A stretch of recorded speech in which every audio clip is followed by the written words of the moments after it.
Steve, afternoon. First of all, the magnitude of this first game against Israel a week from next Thursday, it's going to be fantastic. But how do you park that?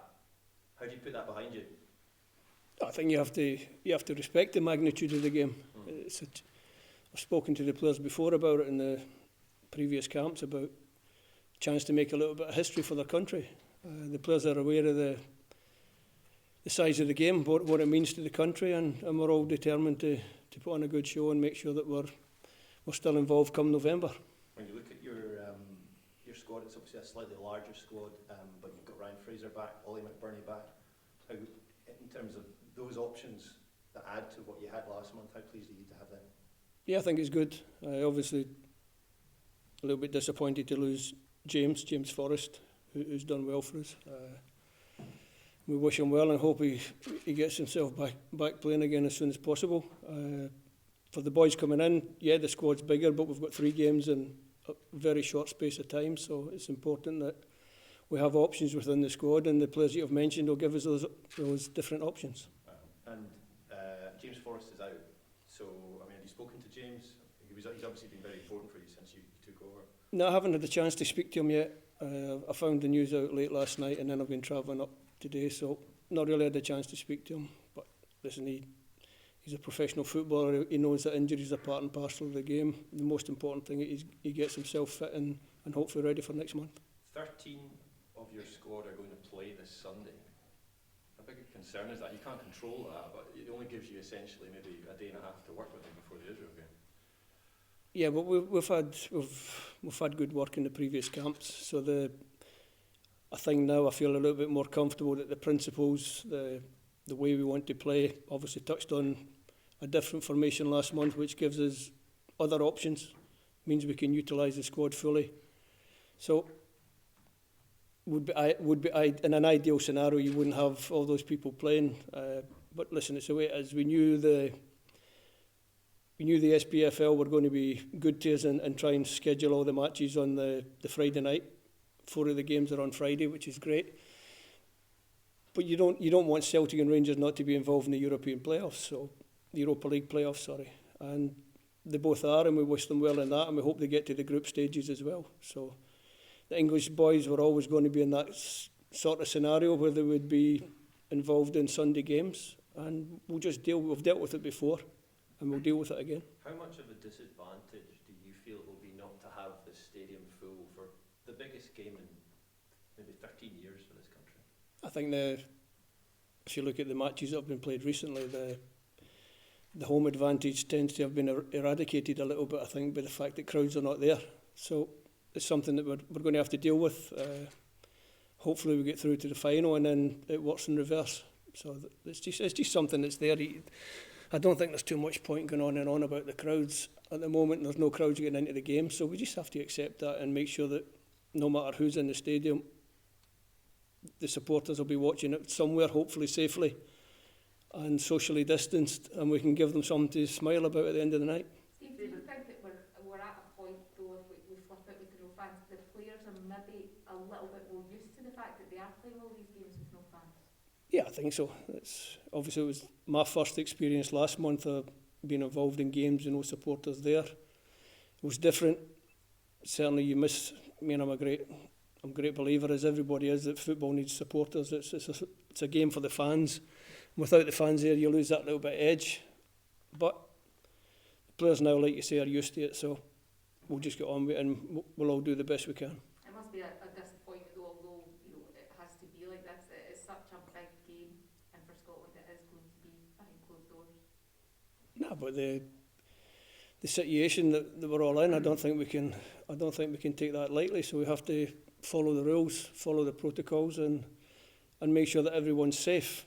For the original tie in March, we'd sold 50,000 tickets, so there was going to be a big interest from the Scottish fan base. We knew they would be there to help us, but listen, they won't be there in body, but they'll be there in spirit. Steve, in that last game against Israel, what, if anything, did you learn? And is there anything that you, in that game, tried out, or how much was it not giving too much away? And what can you take from that game? No, obviously we can analyse the performance. I say there were some good things and there were some bad things in the performance.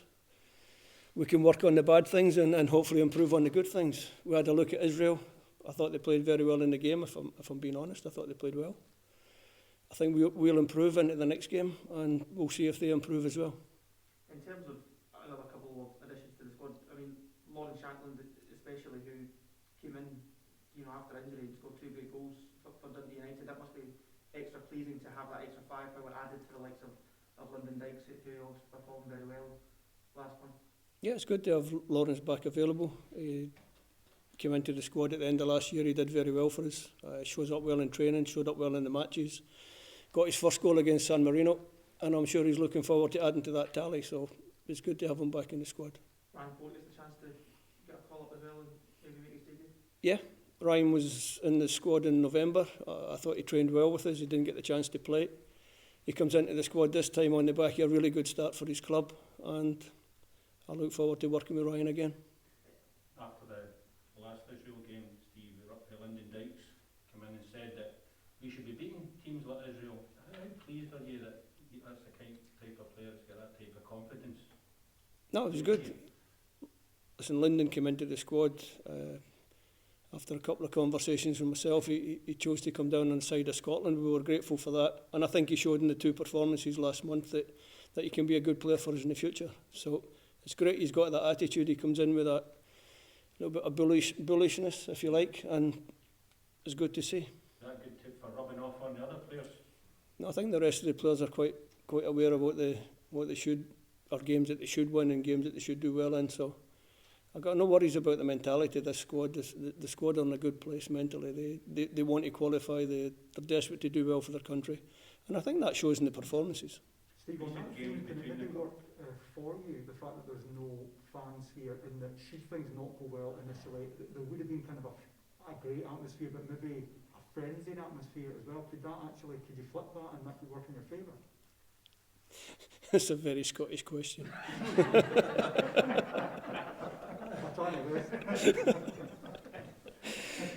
I don't think so. I think, listen, players feed off the crowd. I don't know. Hopefully we wouldn't be in a situation where we would give the crowd a chance to be negative. So, we're trying to keep the mood positive, the camp positive. 4 wins out our last 5 games. 5 games undefeated. We spoke about it after we lost heavily to Russia to make sure that we came into this on a good run of form. And I think if you look at those statistics, 4 wins and a draw for our last 5 games, we're in decent form and we're looking forward to the game. And in terms of how you embrace this personally, I'm wondering, would this be one of the biggest games that you've ever been involved in, either as a player or certainly in your managerial career? And I'm not going to play the game down. It's a big game, but I've been involved in a lot of big games throughout my career. This is another big one, and anybody that's involved in football will tell you that the best games to be involved in are the big ones. So, looking forward to it. I'm really excited. You probably can't tell by the way my demeanour, but no, really looking forward to the game. The game will be good, and like I say, hopefully a big result for the country. I'm excited too, despite my apparently negative questions. But we're not meant to be. You've got players there who can rise to the big occasion. You've got a Champions League winner, for example. You're hoping that all rises to the surface on week Thursday. We've got a lot of really good players in the squad, and everyone's ready to play their part. Steve, magnitude aside of the first game, how do you view the 3 fixtures? It's a triple header, which is really unusual in international football. Really unusual. I'm looking forward to it because obviously I love being involved in matches and working with players, so it's going to be great. It's going to be intense. And although the first game is the biggest game, and there's no hiding away from that, the next 2 games are also very important in the context of the Nations League B section that we're in. We've obviously had a decent start to that, 4 points for our first 2 games.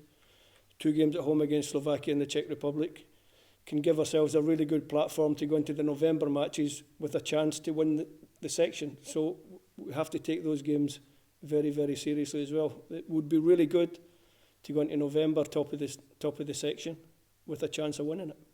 Looking forward as well, is it a benefit you'll have so long with the players because you're there until the Wednesday, 10 days? That's as long as you've ever had, with the squad. No, I think normally you get 9-10 days anyway, but I take your point. It'll be good to be together, but there won't be that much training involved. There'll be a lot of recovery after matches, but 3 games in a short space of time is always good.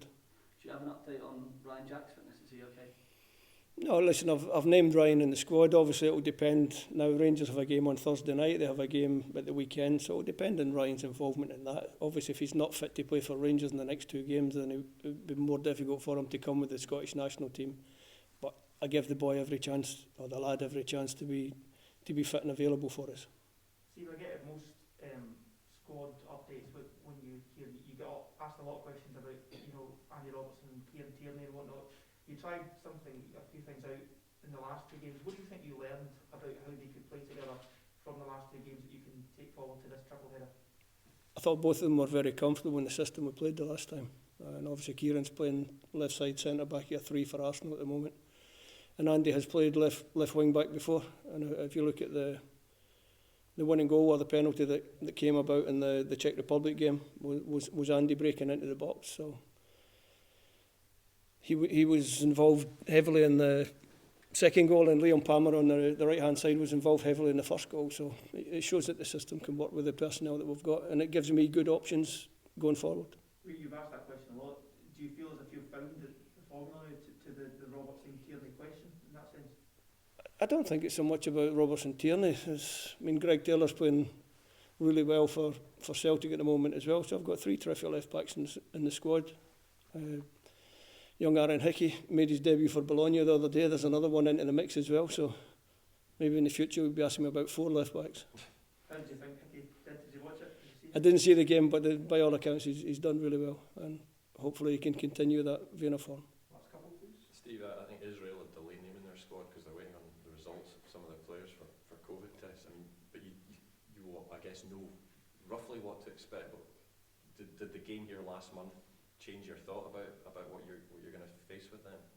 No, I don't think so. I think it just re-emphasised the fact that they're a decent team, although everybody, or a lot of people in this country seem to want to talk them down a little bit. I think they've got really good players, good attacking options. I think if you look at the last 3 games between the 2 countries, there's not a lot in it. It was a 1-goal win for Israel, was a 1-goal win for Scotland, and then a draw. So there's not a lot in the game. So it's going to be quite a tight, nervous affair. Is there something, Steve, in your mind that you think will make the difference on the night? Like you say, because there's no crowd, it's different for both sets of players. What in your mind is going to make the difference?